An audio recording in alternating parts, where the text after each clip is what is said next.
Hi, I'm Dr. Boyce Watkins from Your Black World, and we are here. I'm here with my lovely daughter Patrice, and we do this thing called Daddy Daughter Discussions where we get together and talk about all the things that fathers and daughters should be talking about, might want to talk about, won't talk about, or just end up talking about.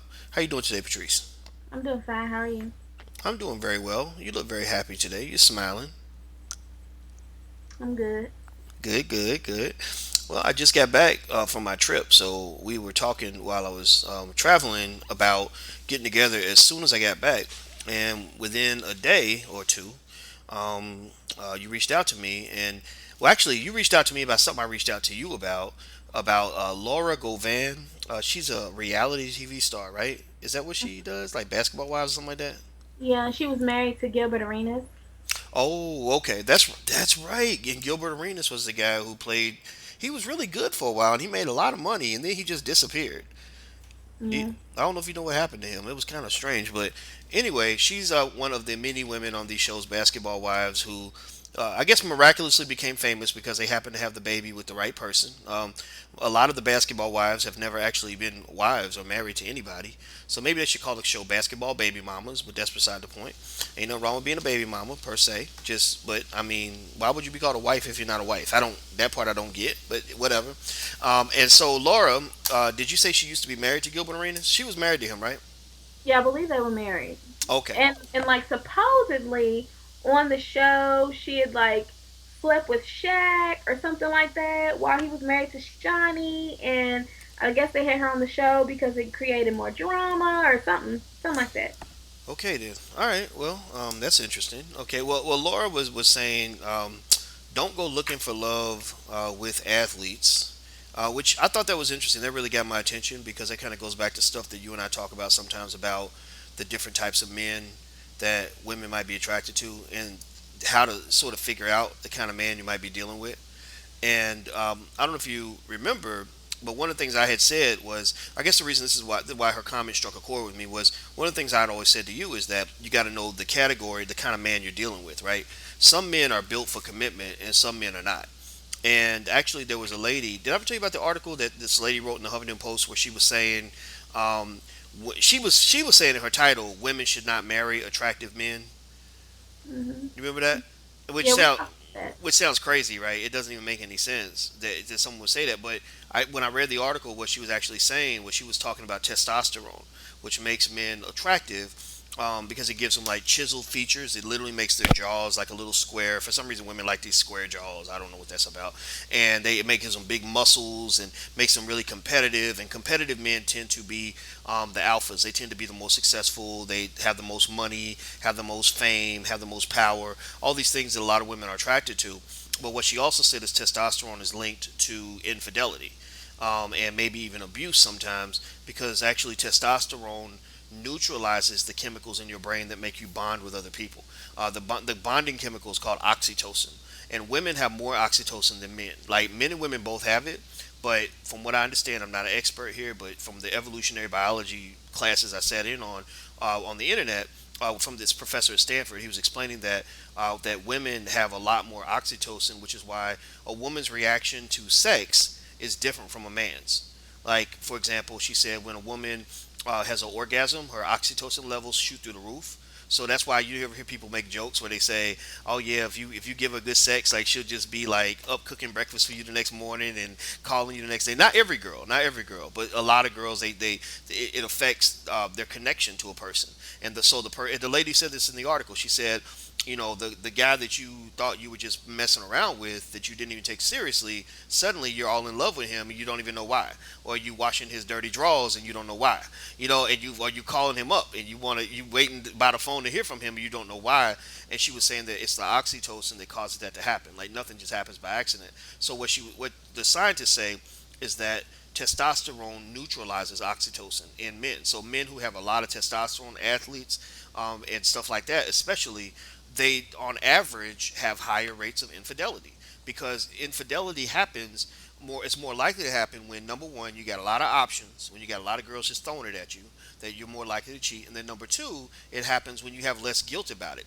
Like you're like, well, yeah, I love my girlfriend, she's cool, but I like this girl right here, right now, right? Whereas some people, like, if they're thinking about cheating, they're like, oh, if I get caught, it'll be bad, and I will be hurting so and so, and blah blah blah.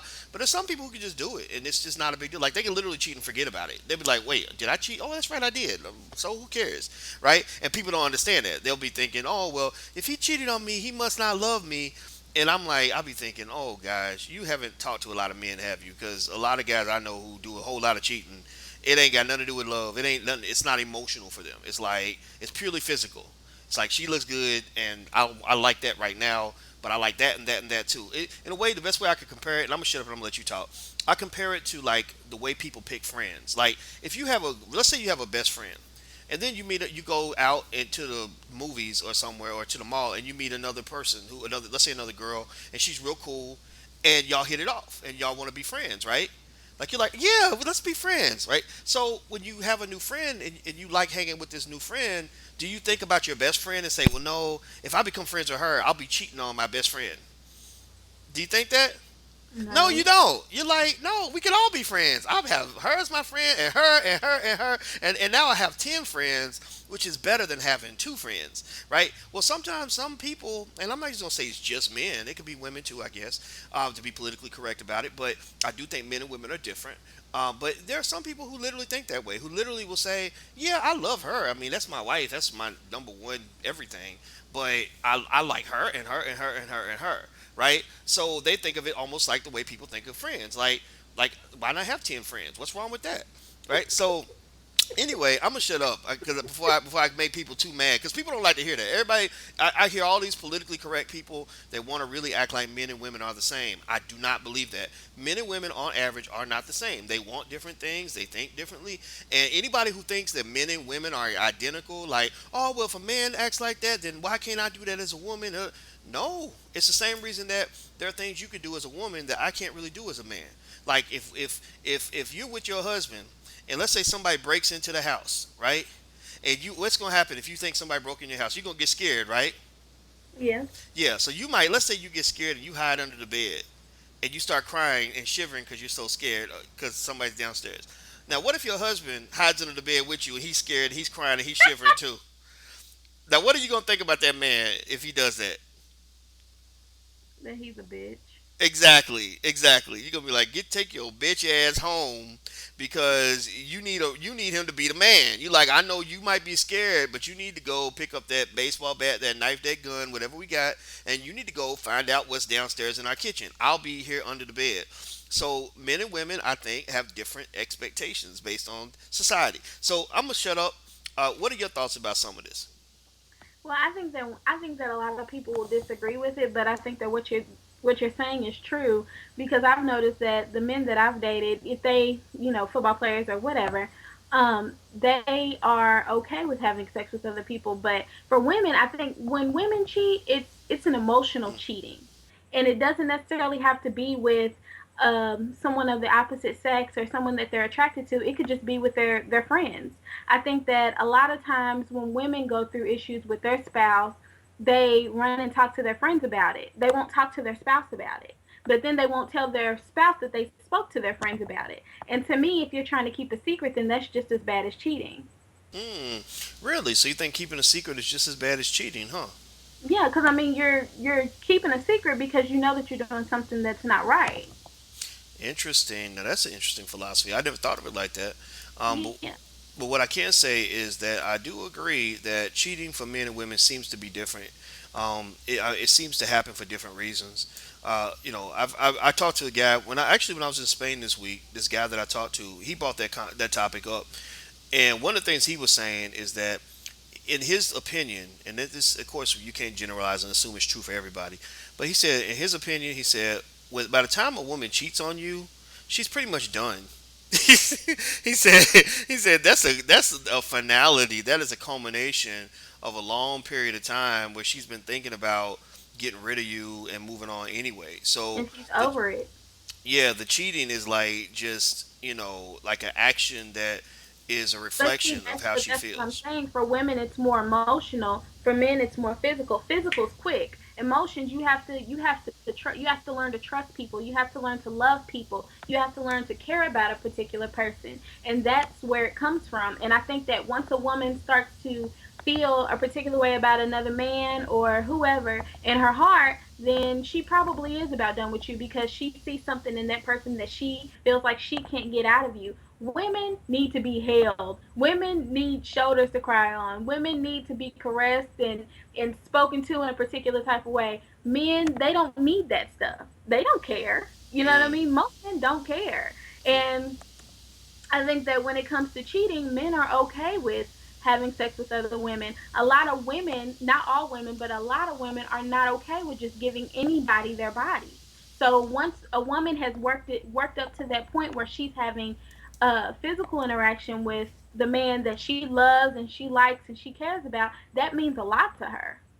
But for men, it's not the same way, and I honestly think that it has a lot to do with the way that we're raised. Because I mean, there's been situations where if I'm dating somebody, like my whole family wants to know who he is, what he does, where he works, what type of person he is. But then if my brother, has a girlfriend, they're like, oh, well, you should have 7 of them. You should never just have one. And that, unfortunately, unfortunately, that's the way that I feel like a lot of men in our society are raised. They're taught to be players. They're not taught to be with one woman. And a lot of people say, well, once you get married, that's the only person that you need to be with. But I'm like, if he hasn't been with one person and he's not used to only being with one person for 30 years of his life, what honestly makes you think that once he gets married, he's not going to cheat? He's not going to make mistakes. And then parents sell their daughter this cheap ass dream of being a princess. She's a princess. She needs a Prince Charming, and they give them this view of just Disney World, like in the or the Disney movies, where they walk off in the sunset and everything's perfect. She didn't expect for him to be the person for her to fall in love with, and they fell in love, and everything's good. They walk off in the sunset. Nobody hears from them again. But nobody shows what really fucking happens after they get married. No, Disney did never you just say? shows that Did you happen. say? Did you just say fucking? You said what really fucking happens. I think I did. I'm playing. Keep talking. But nobody ever shows that part. And so I think that a lot of women, when a man does cheat, they think, oh, well, he doesn't love me, because they don't see that in the Disney movies. They weren't raised to believe that men cheat. You told me, and my mama told me, men cheat. So I've already had it set in my brain. When I get married, I'm probably gonna get cheated on.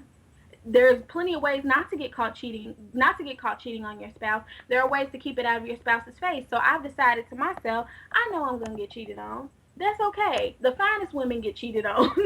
That's okay. But as long as your husband does not do it in front of your face, once he begins to do it in front of your face, and he begins to bring random hoes, you walk in the house and they both in the bed together and stuff like that, if he's just messy about it, then maybe you shouldn't be with that person, because he clearly does not care at all. But if he cares enough to keep it out of your face, then I mean, I feel like he loves you. Well, let me talk about that just so that we can make sure we're totally clear on what I would say about something like that. Here's what I believe. I think that I'm not one to sign off on infidelity. I'm not one to say that it is okay. Um, but I'm a realist, and Exactly. what I see as far as reality is this: I see a country where divorce rates are over 50%. And so all these people who line up spend $50,000 or 30,000 or whatever to prove to the world how much they love each other. Half of those people, it's a waste of money. Half of those people are not going to be together forever. They've asked the whole world to take their relationship seriously because they're going to be together for good. And then, till death do us part really doesn't mean till death do us part. What it means is until you cheat on me, or until I get upset with you, or until I get bored, or until I feel like I'm not fulfilled, or until I can't find myself, or until I just want to do something different. Okay. And one of the things that I have observed, and this will help clarify where I stand when it comes to the cheating thing. I don't think you should go into a relationship kind of saying, necessarily like, I know I'm gonna get cheated on, and that's okay. I think you should go into a relationship kind of knowing anything can happen. That the But person. that's what I'm saying. Right, But and that's and and I think that's the better yet the approach. Because the thing is, here's the thing: if you set the standard too low, like if you kind of let a person know that it's okay to do whatever, then some people will take advantage of that, right? So what I would say, in my daddy daughter advice is, if you have this feeling, if you have this expectation or understanding that things happen in relationships, I think when dealing with your man, I don't think you necessarily lay that on the table. But I do think that you can lay on the table that you have a commitment to making your relationship last, and making it last. Really, I mean, a lot of people, go through life kind of hoping that they can have these 50-year marriages like their grandparents have, but they ain't ready for that. They ain't really ready for that kind of life. They're not ready for the reality of it. The reality is that both of your grandparents had to put up with some stuff that they didn't necessarily want to deal with. They didn't expect to deal with, and so ultimately, if you're really trying to be about that life, you need to make sure that you're committed to it. Commitment does not mean you do it until you don't feel like doing it anymore. Commitment means you do it because you said you were going to do it, right? Hmm. Because that's what makes commitment interesting, is that you don't know what's going to happen. If you commit to things because you know everything's going to be perfect, then you're not really making a commitment. You're committing to a specific scenario, a specific expectation. Like Patrice, I'm gonna sign you to a 3-year contract to come and work for me, and I'm gonna be committed. But if I just decide I want to do something else, then I'm going to end the commitment. Or if you're not a perfect employee, then the commitment's over. No, a commitment means that I've made an agreement. Unless now I can lay out specific terms, and I think that's where it gets sticky. Is that a lot of people, because they're so afraid of being honest about infidelity that happens in marriages, both parties will come together and agree, like, oh, I'll never cheat on you, I'll never cheat on you. And most of them are lying. They're either lying to each other or lying to themselves. That's And why. I don't want that. Well, that's I don't why. want that. Well, you know what? Here's evidence that men and women think differently. To me, that site. Have you heard that site, Ashley Madison? Yeah. Yeah, the Ashley Madison site that just got hacked, where they let people go cheat. People saw it as like this place where all these married people were going to cheat, and it was already interesting that they had millions of subscribers. That means millions of people whose marriages look perfect on the outside are not so perfect because their partners are signed up for Ashley Madison. But here's the deeper, more interesting part of it. They found that it was mostly men. Like a lot of the women were fake.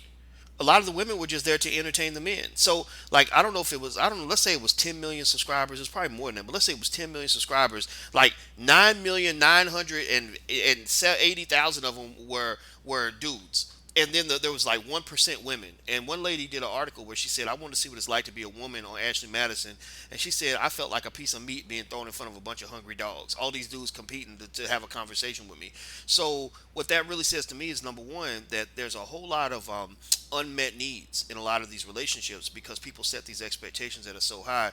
And then, two, it says men and women are just different kinds of people.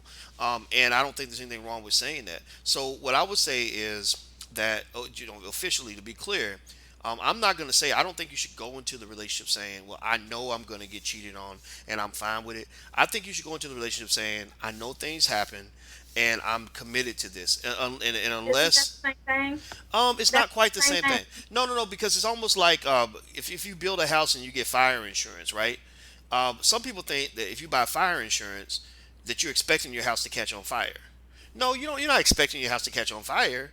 You're hoping it doesn't happen. But if it does happen, you're prepared, right? So there's a difference between expecting things to happen a certain way and being okay with and accepting things when they happen a certain way. You see what I mean? I would go in kind of, having an understanding that, look, I'm not going to destroy my family over infidelity, because a mistake a lot of people make, and this is why, I've had a lot of guys tell me they won't get married because of this. A lot of guys get devastated when they see other men who are good husbands and good fathers who cheat a couple times, and then next thing you know, they lose all their money, they lose their kids. That's They my point. right That's the right point. now in that situation. And with a woman, all she they could be married for 20 years. All she had to say was he cheated, and all of a sudden she's right and everything's okay, and she's right for getting a divorce after 20 years. I think that's so stupid. I think that's Mm. stupid.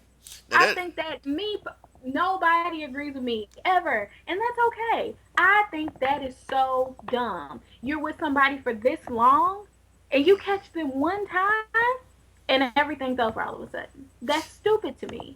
That is funny too. That is really funny because one thing that we do have, and I really think feminism kind of caused some of this. I'm sorry, but some of this extreme feminism kind of drives me crazy. It's really hard. Yeah, I know. It's really unfair. Like you feel like as a man, like wow, we really must be the devil. But one of the things that the narrative people fall for is the idea of the woman as the victim. Like you were saying, being fed the fairy tale about being the princess and happily ever after. Well, there's also a false narrative about the woman always being the victim. That if the relationship ended and he cheated, then that automatically makes him a bad husband, a bad father, a bad, horrible human being, and it makes you this sweet, innocent, little, victim, this little poor little creature who had these horrible things happen, and you had nothing to do with it. And people fall for that. People fall for that. I mean, even on these shows like Basketball Wives, sometimes I'll just see these women, many of whom I would never ever have a relationship with, because many of them are just low quality kinds of people, and you'll see them sitting around with a glass of wine, with their hair done, talking about how horrible their husbands were and how their husbands cheated and treated them bad and all that. And I'm just sitting there thinking, well, two people were in this relationship, and so you can't convince me that he did everything to destroy it. The other thing that's a problem is when we assume that being a bad husband makes you a bad father, that you shouldn't have the right to see your own children because you cheated or because somebody don't want to be married to you anymore. No, if you make a child with another person, that's their baby too. Like, this whole I own the baby and I own everything idea, that's sick to me. That's crazy. That's selfish. It's horrible. And what it does is it makes smart men say, I don't think I want to do this marriage thing. I don't see what's in it for me. And when people say that, people will get mad because they'll say, "Oh, well, these men are just cowards. That's why they don't want to get married." But one lady actually went on Fox News and she told the real. Look, she said, you need to understand that a lot of good men are opting out of marriage because all the benefits are now going toward women. If it works out, the woman wins. If it doesn't work out, she wins. She can just go to court, say you cheated, and then she gets your kids and your money and everything else. So a lot of men are saying, I don't want to sign up for that. Like, what? Why would I want to do that? So I think that, to me, I would argue that if you want somebody to give you something, whether you want them to commit to you or you want them to, if a man wants a woman to be with him or whatever, you have to be empathetic. You have to ask yourself, okay, if I'm in that person's shoes, what's in it for her? Or if I'm a woman, I'm thinking, what's in it for him? Like, how can I make him want to do this with me? So a woman that makes a man, if a man looks at you and says, "Wow, being married to you would make my life better," then he's going to want to marry you. He's not stupid. He's going to see the benefits of marriage. He's going to overlook what he doesn't like. What he doesn't like a lot of times is the commitment part. He doesn't like the idea all the time of being locked into one thing. That's very, very scary for a lot of men.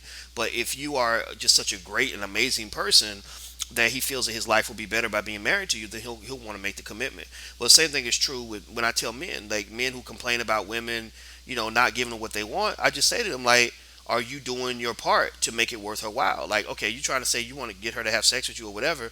Well, what have you done to make her feel? First of all, she has to feel safe and comfortable sharing herself with you.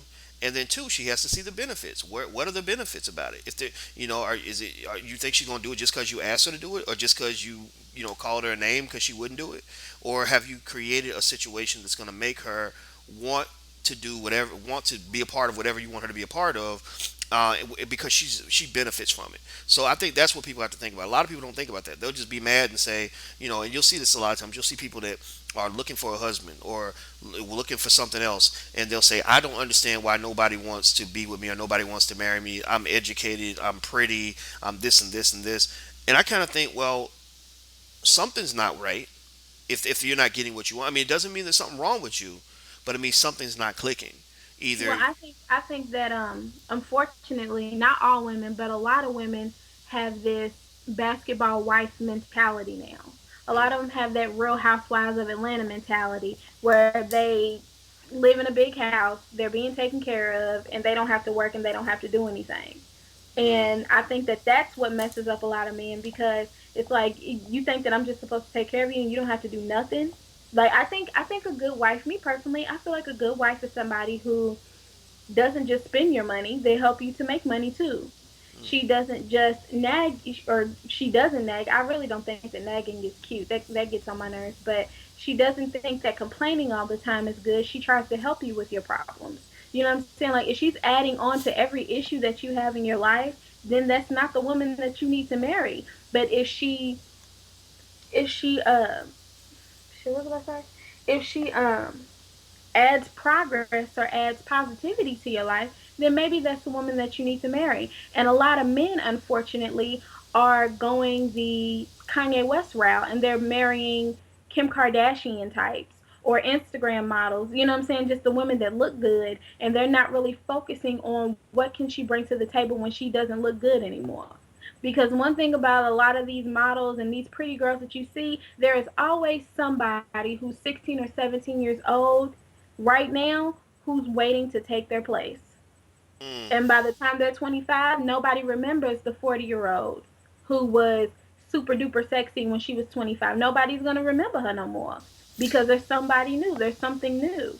And that body's going to get old. Nobody's going to want to deal with you if you still acting like a diva and you acting like a housewife. I think that men want women who bring positivity into their lives because I personally feel like it's probably hard being a man. I think it's hard being a woman, but I think it's probably hard being a man too. It can't be easy because a lot of men have to live up to this stereotype of being macho and always protecting and defending and this and that. And sometimes it's really hard for them.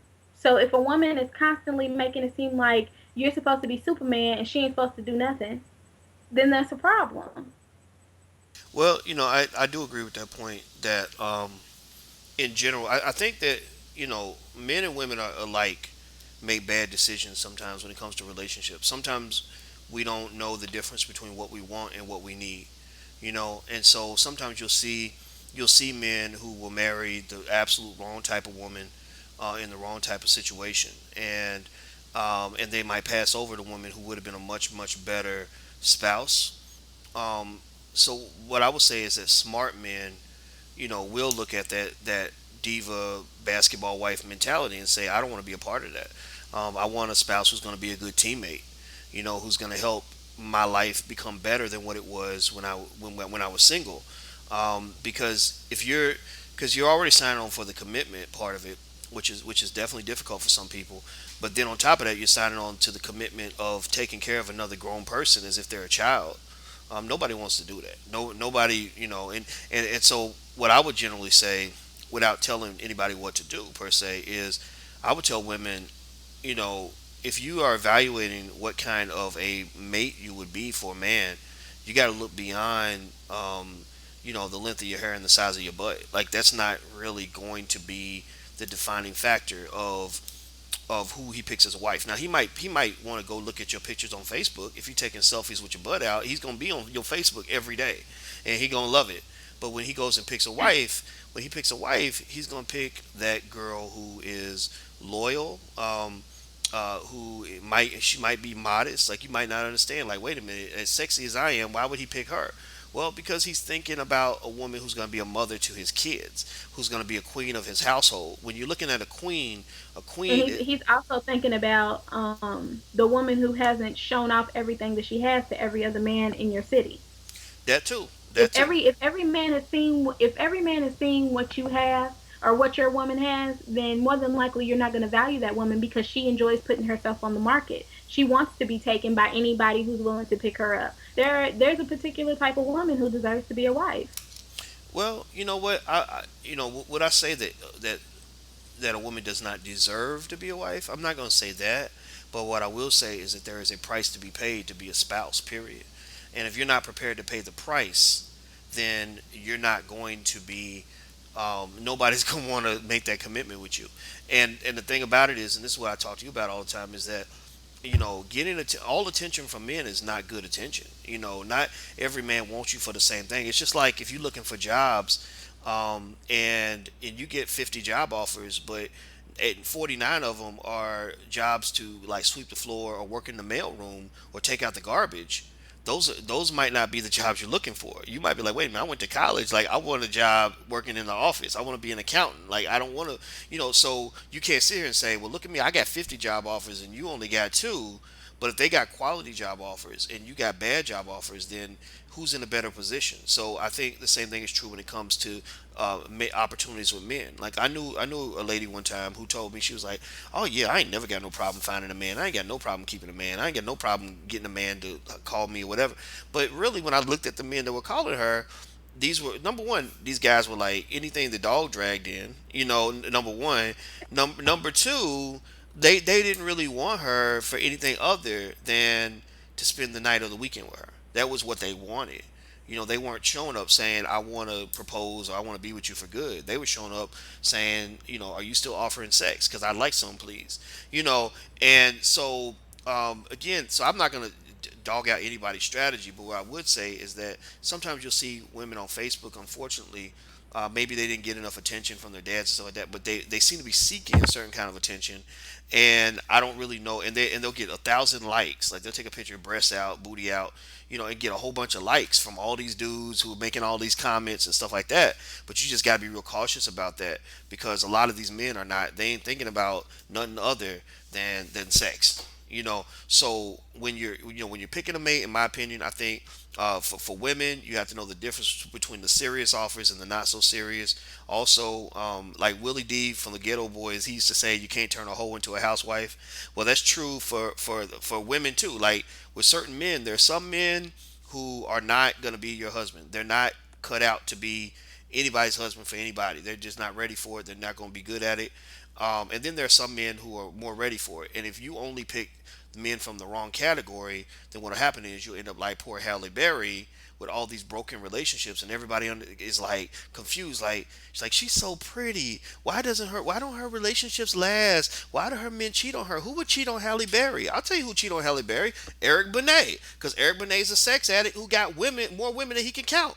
That's who would cheat on Halle Berry. So to me, if Halle was looking for something that was really going to work, she would pick a guy, like a guy that's still, an attractive type of dude, but he would be a certain type of man, a type of man who's more built on commitment, devotion to her, who maybe didn't have the same swag and the same fame as Eric Benet, but he's a good man, a good consistent man who, like I don't know, he could be a regular dude, like a doctor or a professor or something like that. So you can still have some guy that you could bring to A parties lot of with you. doctors cheat, so What you let's be say? clear. Well, a lot I of said doctors cheat, but a lot. doctors. But what I'm saying is, I'm not defining it by profession. But what I'm saying though is, I'm talking about a person that shows that he has a certain type of value system. A man that really shows that he values you and really gives you that time and really is devoted to you. Those types of men, they attract you in different ways. They reach out in different ways, and I think that can be appealing to a woman. But it's like, if all you chase after is the swag and the muscles and the fame and the money, then you're going to end up with a lot of guys who, unfortunately, are in that high testosterone category where they're just chasing all the women that are out here. So it's kind of a bad thing, because sometimes the thing that you're attracted to is the worst thing for you. Or it might be good. It's like fire. Like you can build a big fire really fast with a lot of paper, but that fire's gonna go out really quick. So if you don't have some wood underneath that paper, then you're never gonna have a lasting fire. The wood is what keeps the fire going. The paper is what might be what gets the fire going. Hmm. Yep. So there you go. All right. Did you have any other thoughts? Mm-mm. Okay. Well, we did a lot of talking today, and so I want to say Yeah. thank you to everybody who sat and listened to us, and I want everybody to know, in case people start hating on me, but I did not tell my daughter that it's okay for a man to cheat and that every man will cheat. I did not say that. What I do say is that anything can happen in a relationship, and that commitment typically means being committed. It means sticking to what you believe in. And the fact is that life ain't no fairy tale. So I don't feed fairy tale to my daughter, my guy kids, or any of my girls. So that's my official position on that. Life is Oh, not full of fairy tales. Yes, Patrice. let me be clear. I never said that it was okay to cheat. I said if you bring it into my house or I know about it, then it becomes a problem. So if I don't know about it, there can't be no problems because I don't know. Yeah, that's true. But then what some people might say is that if you have a man that's really out there a lot, that they do have diseases and people have babies and But see, that's when it becomes a problem. When you bring it into my house, when you bring in diseases, when you bring in extra children, when people are calling your phone at 3 or 4 o'clock in the morning, when you're messing up your daily schedule, the schedule that you have for your wife and your children, then it becomes a problem. When you are spending money that we need to pay bills on this one and that one, then it's a problem. If I don't see these things happening, if I don't know that they're happening, then it's not a problem. That means have separate accounts. Have a separate phone, have a whole phone. That's what I call it. I call it a whole phone. You keep it at work. You don't bring it into your house, because when you bring it into your house, once it rings, you are bringing that issue into my house. You don't take her out in public. She don't need to know what I look like. She doesn't need to know my name. She doesn't need to know what my children look like. She doesn't need to know what area of the city that we live in. That is when it becomes a problem. okay, So well, as long as it never touches me, never touches my children, never touches my house, and I don't have any clue that you are cheating on me, then we are good. okay, all right. Well, you know what? You are a strong black woman, and you have your own opinion. You are an intelligent black woman. I think the term "strong black woman" is kind of overplayed. Everybody says that all the time. But you Strong are. black woman is like a black feminist who hates all men and she wants to argue with men all day. Well, you know what? I think, yeah, I think strength can be shown in a lot of ways, and strength is not always shown by arguing and fighting with people, but I think it is shown by being intelligent and and being free to express your opinion. So if people don't agree with something you said, they're welcome to leave a comment. And that's just so people know we don't have these conversations so that you can sign off on everything I say. We have the conversation so you can give your opinions, I can give mine, and also I believe in telling the truth. And I think that the part of the reason people get confused in life is because ain't nobody out here telling the truth about these relationships and why all these marriages are falling apart. They're up here telling the lie, and then when life doesn't match the fairy tale, they act all surprised and disappointed. Like, Lordy B, I didn't know I was gonna get a divorce. Well, yeah, you did. When the minute you said that as soon as somebody cheats, I'm gone, you probably were kind of planning for a divorce in many cases. Like seriously. So anyway, but anyway, enough of that. It was good talking to you, Patrice. It was good talking to you today. All right, I'll talk to you soon. And everybody, this is my daughter Patrice. She blogs under the name Naturally Treese, and she does a lot of stuff with hair and makeup and all that. And she's really good. And you have some really good videos. They got like over 1 million views, right? Yeah, on Facebook. Yeah, yeah. Okay, so she's big in the hair thing, and me, I'm not big on the hair thing. I don't even But have you hair. don't say. Yeah. But look up my YouTube channel, because I'm trying to get people to come to the YouTube channel instead of going to the Facebook videos, because the Facebook videos have over 1 million, but the YouTube channel is still like in the hundreds, and I feel like I'm talking to myself.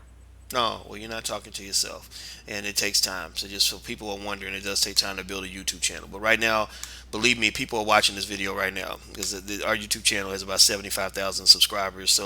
So everything we say, people are paying attention to it, and every now and then I have gotten in trouble on my channel. That's why I had to make sure I cleared up that thing about the whole like saying it's okay to cheat because I don't really even need that drama. But I'm so glad to talk to you and everybody. Thank you for watching. And I'm Dr. Boyce Watkins. This is my daughter Patrice. Until we meet again, please stay strong, be blessed, and be educated. We are gone. Peace.